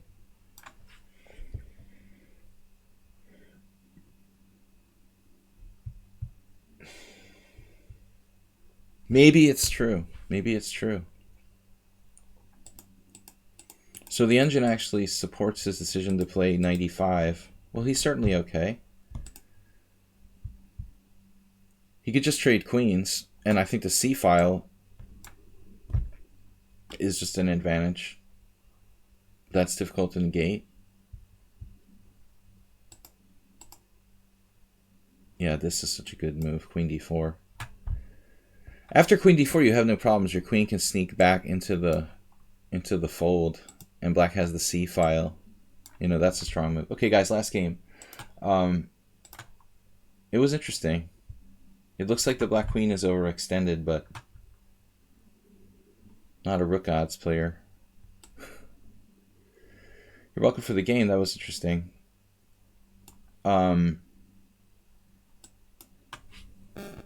Odds games. Well, I mean, unfortunately... Our opponents here, for the most part, are too strong for that. You remember me at the Boylston Chess Club 15 years ago. That's about when I left.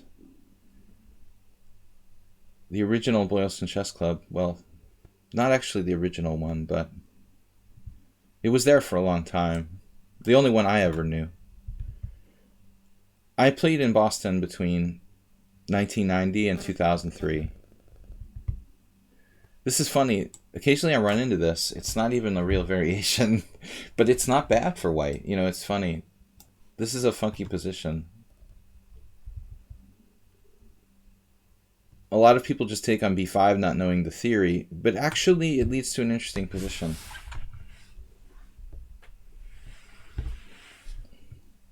No London systems today, thank God. Maybe it's a New Year thing. Everybody, I normally stream till 1:30, but I've got to leave. I've got a lesson and a video I have to record.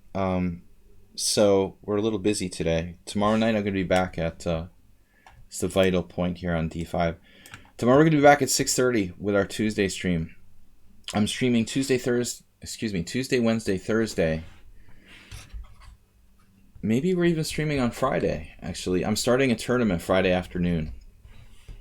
My first tournament since April of 2018. Nearly 2 years, boys and girls. That my life has been a living hell, but it's coming back under control. All right. The vital thing is, the question is defending this pawn on d5.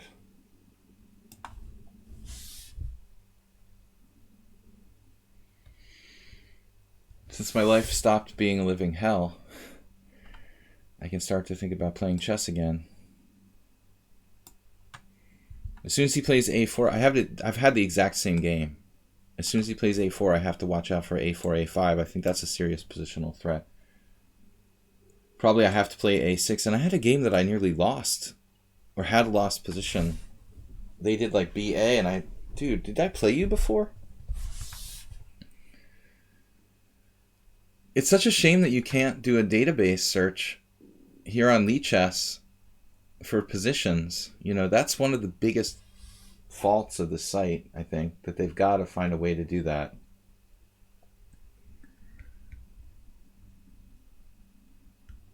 Okay, I can take on a6. No, I can't. It's like bishop a6, rook a6, knight d5, knight d5.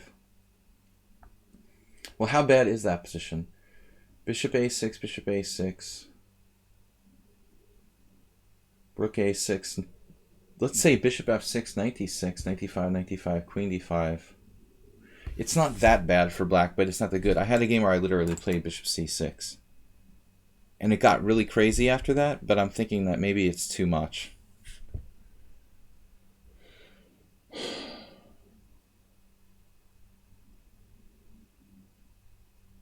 Maybe this is just too much. I mean, to try to play bishop c6. I know the d5 pawn is important, but after bishop c6, white did something like bishop b5, and my position was stupid anyway. I think I have to take here.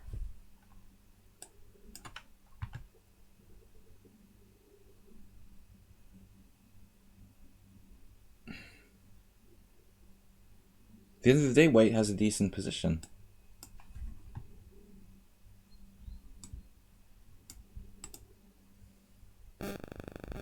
Just sort of up a pawn. I don't necessarily have enough compensation.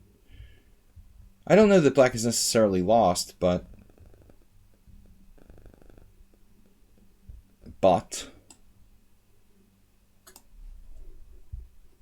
I mean, he has these two weak pawns. I have one weak pawn on d6.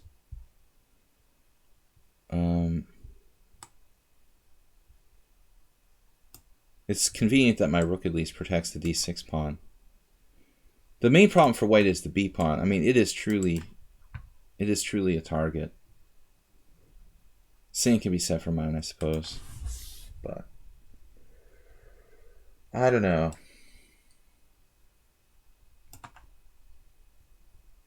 Feels like we should have enough Benko-like pressure to hold the position. I mean, maybe d5 again.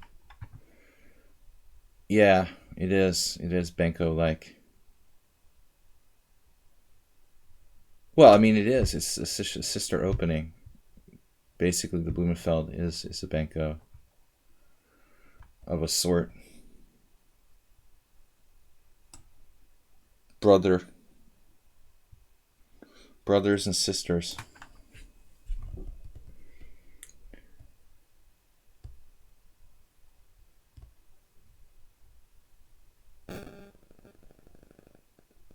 Positional database in analysis mode? What do you mean positional database?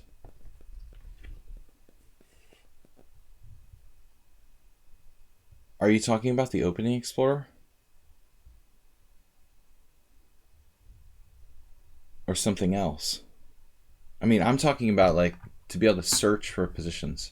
That would, like, it was chess based or something where you could just plug in a position and see if any times that position was reached in a game, you know, on lichess.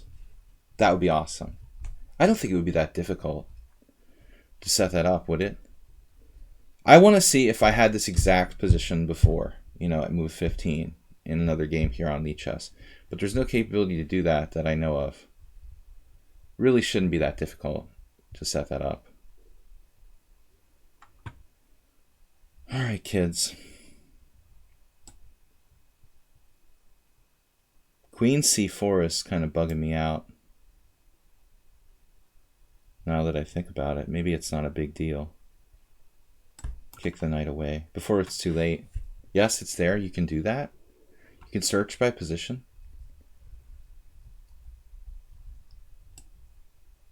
Does anybody else have a clue? Queen b7? What does queen b7 threaten? Nothing. Rook b4. Now he's got knight d2 defensive themes. Alright, screw it.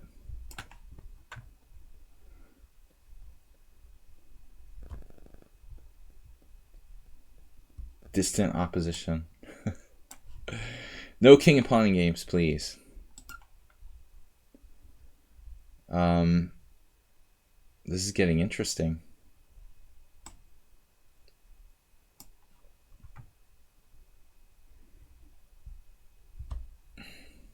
I'm just kidding. I'm just kidding. You can do that. Just simply calmly defend.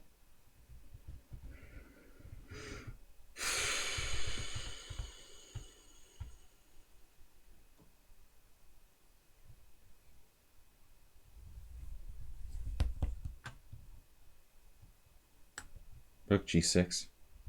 I may never get back.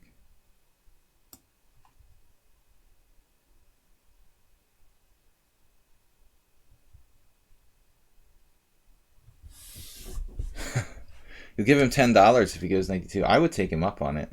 Look at that move.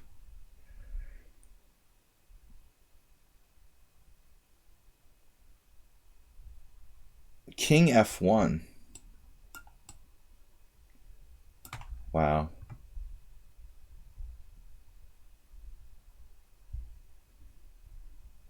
And he's fast as hell, too. He's 2369 in Blitz, 2000 in Rabbit Chess. But he has an average Blitz rating, 2157. It's pretty strong, though. The bullet rating particularly impressive. Not sure if I want to do that yet. What about knight e4?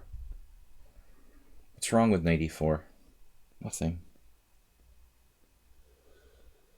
Nothing or everything?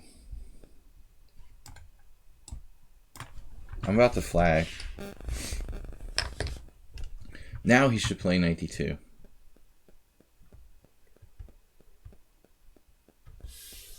What I always say is, guys, no brain, no pain. It's easy to play fast. You don't have to think. He's just been lucky so far. Damn it.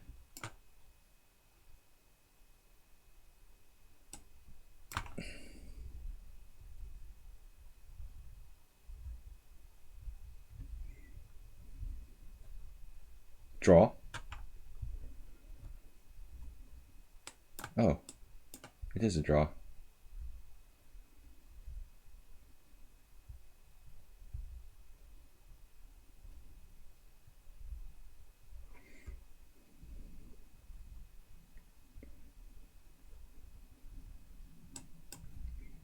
Told you so. It's a draw. Wait, his queen was on d3 before, right? Yeah. Oh, a5.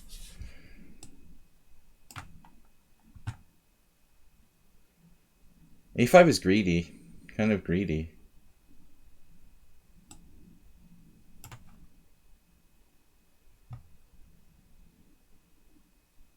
Though it may be a strong move. He's trying to win on time. Who can blame him? Hey, my rooks are protected. I know, isn't that amazing, Hoop Driver? Wi-Fi connectivity.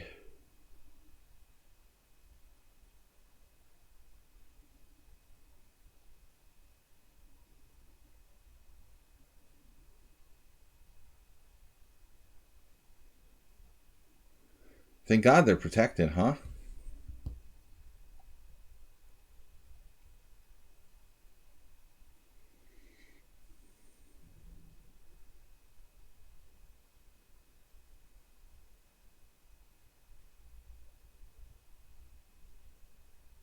Problem is, I mean, I don't really have like an immediate threat.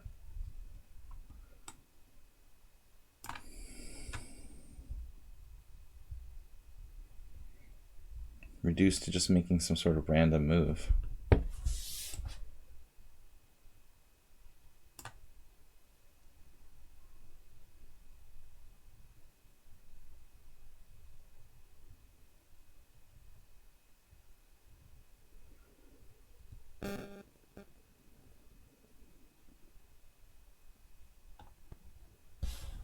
Man, I can read his mind.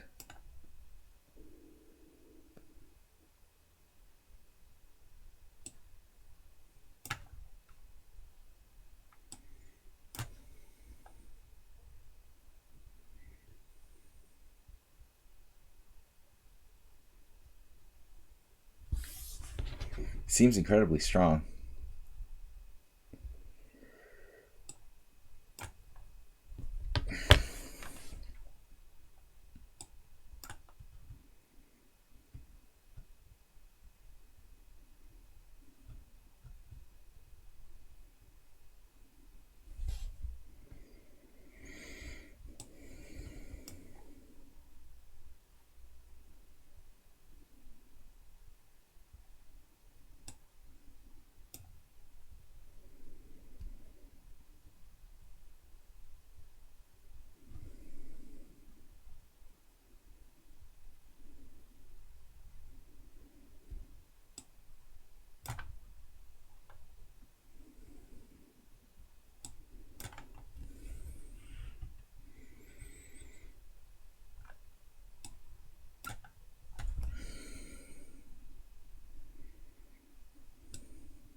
Did I miss a strong move somewhere?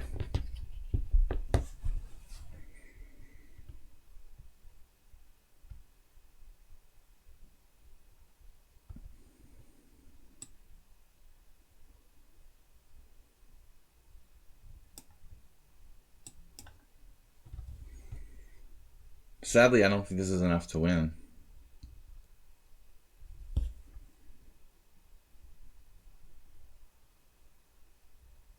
Was a good game.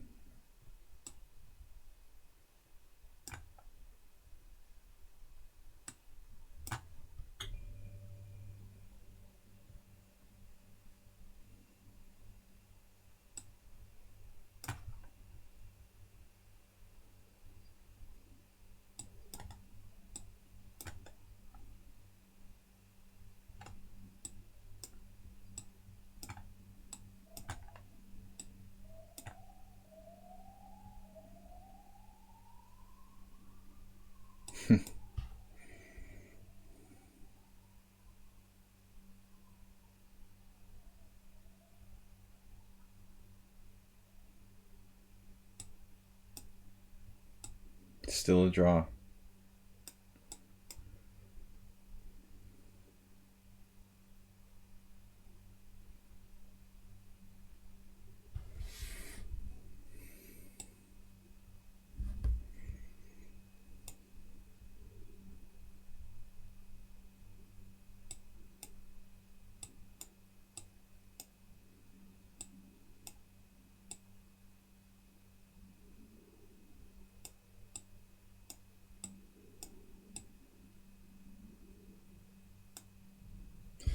I don't believe in like playing on with like king and pawn to try to make people make a stupid mistake there. It's like rook against rook. Anyway, that was fun, man. That was one of the more entertaining games we've had in a while. Thanks everybody for watching. We'll be back on tomorrow night, Tuesday night with Rapid Tournament here on lichess and Twitch. Appreciate you guys hanging out with me, and thanks for the games. Great. Thank you for the donations and support, guys. 6:30 tomorrow night. Fun game. Bye, guys. Bye-bye.